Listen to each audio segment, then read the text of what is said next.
신명기 18장 15절부터 22절 말씀 마음을 집중하시고 함께 읽어봅니다. 내 하나님 여호와께서 너희 가운데 내 형제 중에서 너를 위하여 나와 같은 선지자 하나를 일으키시리니 너희는 그의 말을 들을지니라. 이것이 곧 네가 총회의 날에 호렙산에서 네 하나님 여호와께 구한 것이라. 곧 네가 말하기를 내가 다시는 내 하나님 여호와의 음성을 듣지 않게 하시고 다시는 이 큰 불을 보지 않게 하소서. 두렵건대 내가 죽을까 하나이다 하매 여호와께서 내게 이르시되 그들의 말이 옳도다. 내가 그들의 형제 중에서 너와 같은 선지자 하나를 그들을 위하여 일으키고 내 말을 그 입에 두리니 내가 그에게 명령하는 것을 그가 무리에게 다 말하리라. 누구든지 내 이름으로 전하는 내 말을 듣지 아니하는 자는 내게 벌을 받을 것이요 만일 어떤 선지자가 내가 전하라고 명령하지 아니한 말을 제 마음대로 내 이름으로 전하든지 다른 신들의 이름으로 말하면 그 선지자는 죽임을 당하리라 하셨느니라. 내가 마음속으로 이르기를 그 말이 여호와께서 이르신 말씀인지 우리가 어떻게 알리오 하리라. 만일 선지자가 있어 여호와의 이름으로 말한 일에 증언도 없고 성취함도 없으면 이는 여호와께서 말씀하신 것이 아니요 그 선지자가 제 마음대로 한 말이니 너는 그를 두려워하지 말지니라. 아멘. 신명기는 모세의 마지막 설교, 이제 여러분이 잘 아실 거예요. 모세가 가나안에 들어갈 수 없게 됐기 때문에 그 후대들에게 가나안 땅에 들어갔을 때 어떻게 하나님의 말씀 또 잘 지켜야 할 것인가를 이 신명기를 통해서 3차에 걸친 설교의 내용이 신명기서라고 말씀을 드렸어요. 오늘 읽은 말씀도 보면은 출애굽 원년, 그러니까 지금 이들이 모압 평지에서 모세의 설교를 듣고 있는 때를 생각하면 이전 이제 40년 전이죠. 40년 전에 그 출애굽했을 당시에요. 그러니까 출애굽 원년에 그 홍해를 건넌 다음에 그들이 머물렀던 곳이 시내산 그 광야예요. 시내 광야죠. 그때까지 이제 출애굽으로부터 거기까지 시점 걸린 시간이 이제 한 50일 정도 된다고 그래요. 그래서 거기서부터 이제 오순절의 기원을 삼는 거예요. 50일째 되는 것을 오순절이라고 그러잖아요. 그래서 이제 그 시내 광야에서 그들이 모여서 처음으로 이제 모세는 시내산으로 올라가게 되고 거기서 십계명을 받고 또 앞으로 그 공동체에서 있어지는 모든 일들, 율법, 또 제사법, 뭐 여러 가지 성막에 관한 것, 이런 것들을 모세를 통해서 하나님께서 다 말씀을 해 주시는 내용이죠. 그 중에 하나가 이제 오늘 읽어주시는 말씀이에요. 내 하나님 여호와께서 너희 가운데 내 형제 중에서 너를 위하여 나와 같은 선지자 하나를 일으키시리니 너희는 그의 말을 들을지니라. 당신은 오늘 우리와 같이 이렇게 체계적인 말씀이 없던 시대잖아요. 우리는 얼마나 지금 행복한 시대에 삽니까?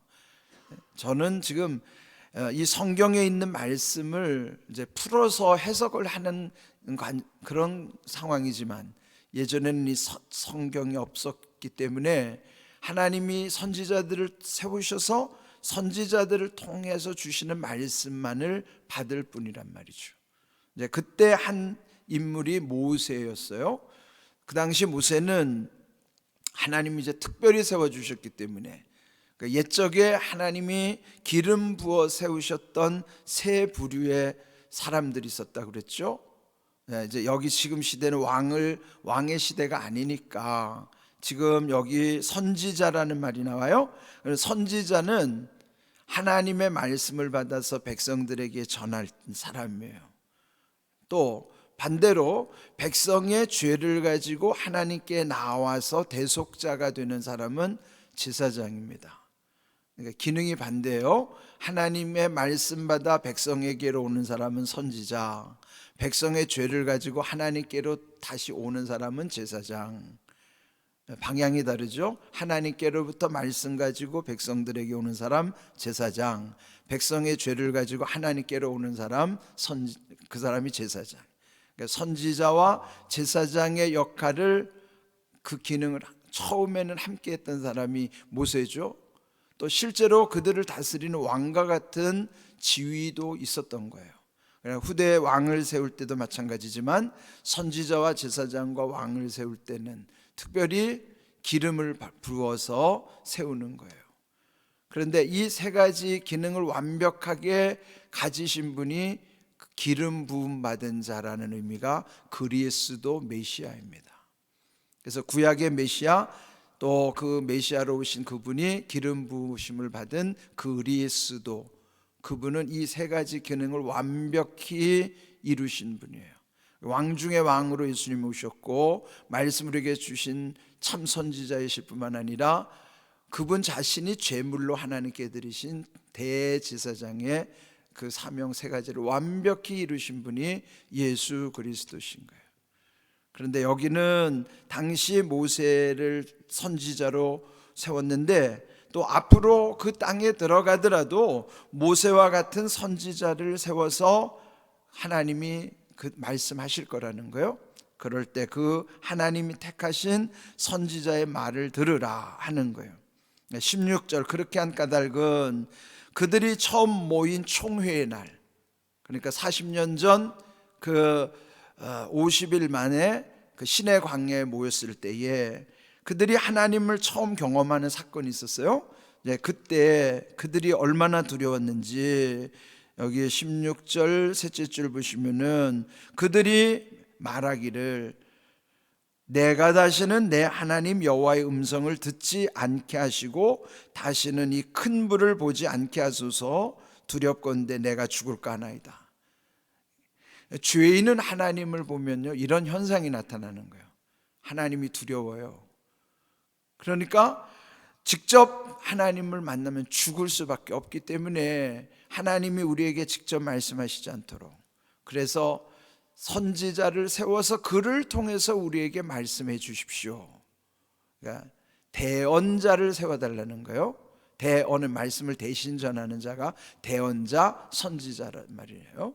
그래서 하나님이 그들의 요구를 들어주신 거예요. 17절, 여호와께서 내게 이르시되 모세에게 말씀하시기를 그들의 말이 옳도다, 그 백성들의 말이 옳도다 하는 거예요.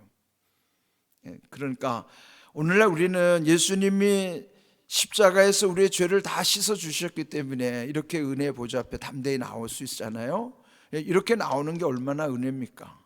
나오게 하셔도 안 나오는 사람들이 문제인 것이지, 이렇게 나올 수 있는 자격을 주시고 길을 열어주신 것만으로도 얼마나 큰 은혜입니까? 우리는 은혜의 시대에 사는 거예요. 옛적에는 그리 못했기 때문에 선지자 하나를 세워서 그를 통해서 말씀하게 해달라고 그 백성들이 요청했고 하나님은 그 요청을 들어주신 거예요. 그래서 모세처럼 세워준 것처럼 앞으로 그 지도자를 통해서 하나님이 역사하시겠다, 이렇게 말씀하신 것이죠.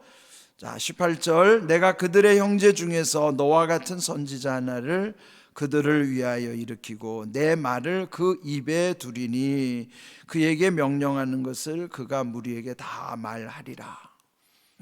그렇다면은 그 중간에 말씀을 전하는 선지자의 역할을 하는 사람이 중요하죠. 이건 오늘날 지도자에게도 중요한 것이에요. 또 말씀을 전하는 저와 같이 목회자들이 유념해야 되는 말씀이에요. 하나님이 말씀 전해주신 것을 바르게 전해야 되죠. 거기다가 물타기 하면 안 되잖아요. 자기 말을 끼워 넣는다든지 또는 없는 말을 지어서 한다든지 또는 해야 되는 말을 빼버린다든지 그러면 안 되잖아요. 하나님이 말씀하신 것을 그대로 가감 없이, 가라는 거면 보태도 안 되고 감 빼도 안 되고 가감 없이 하나님이 말씀하심을 그대로 전해야 하는 거예요. 그래서 그 말씀을 하나님이 그 입에 두신다는 것을 먼저 우리는 믿는 것이죠.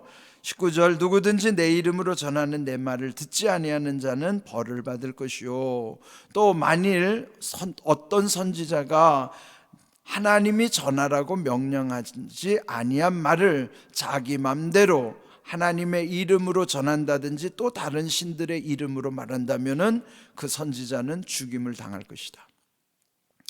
자, 이게 요즘 이단들이 이런 벌을 받을 거예요.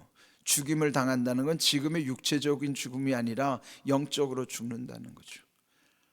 공교롭게도 또 이단의 교주들이 오래 살아요. 통일교 교주도 오래 살다 죽었죠. 여기 저 신천지 교주도 얼마나 오래 사는지. 근데 이런 사람들이 오래 사는 것이, 여러분, 그게 뭐 그 사람들이 능력이 있어서 오래 사는 게 아니에요. 하나님의 가장 벌 중에서 제일 두려운 벌은 그냥 내버려 두는 거예요. 방치해 버리는 거예요. 네 멋대로 살아라. 그러니까 여러분, 내가 악한 일을 하는데도 하나님이 나를 벌 주시지 않는다? 그거 좋은 거 아닙니다. 그건 하나님이 포기하신 거예요. 그런데 내가 말씀대로 살지 않을 때 마음이 두려워지고, 또 무슨 일이 안 되고 막히고 징계를 당할 때, 그때가 오히려 하나님이 나를 사랑하시는 증거예요. 채찍을 들르는 것이 나를 사랑하셔서 그 길을 막아주시고 내 영혼이 잘 되게 하시기 위해서 나를 때려주시는 것이 때로는 고마운 거예요. 근데 그 단계를 지나가도 강팍해지면 그냥 내버려 두는 거예요. 네 멋대로 살아라. 그 제일 무서운 벌이에요. 그러니까 이단의 교주들은 자기 멋대로 하는 것이 뭐 아무 벌도 안 받는 것 같으니까 무슨 자기가 능력자인 것처럼 착각하지만 아닙니다. 하나님이 그냥 방치하는 거예요. 왜요? 그 사람 다 지옥으로 갈 사람들이에요. 네 멋대로 살아라. 그 목사들도 그래요. 자기가 무슨 아무 징계를 안 받는다고 두려워하지 않으면 그거는요, 저주받은 거예요. 무슨 일을 하든지 하나님의 말씀대로 하면 길이 열리고, 하나님의 말씀대로 못 살 때 길이 막혀야 그게 정상이에요. 근데 그렇지 않으면 하나님은 버린 자식으로 취급하는 거예요.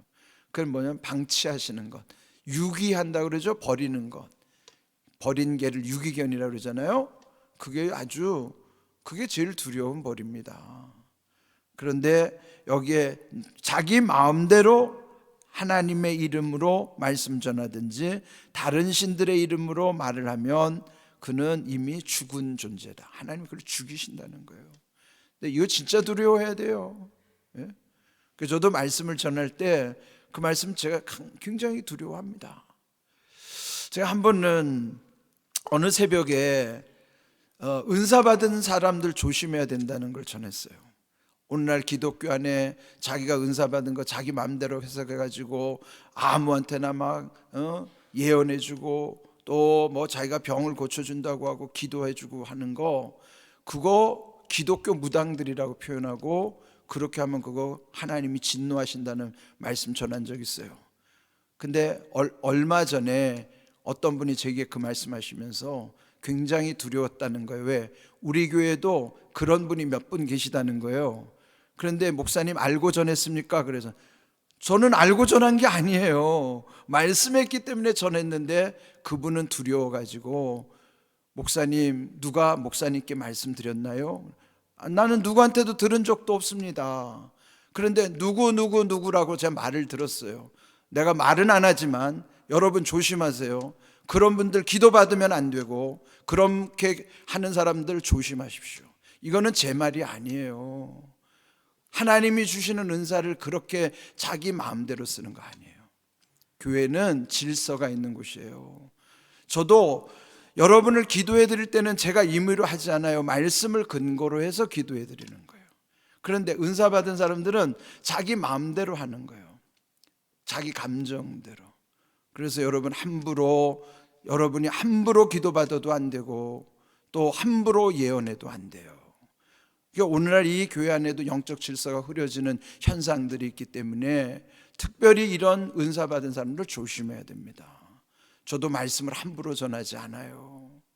그래서 저 말씀을 있는 대로 하는 것이지, 그래서 그날 그가 찔림 받은 것은 제가 누구를 특정인을 거명한 게 아니에요. 저는 그날 말씀을 성령께서 주시는 대로 전한 것뿐이지, 다만 그가 찔림을 받은 것은 그런 현상이 있다는 것을 하나님이 저에게 폭로해 주시는 걸 보여주시는 거예요.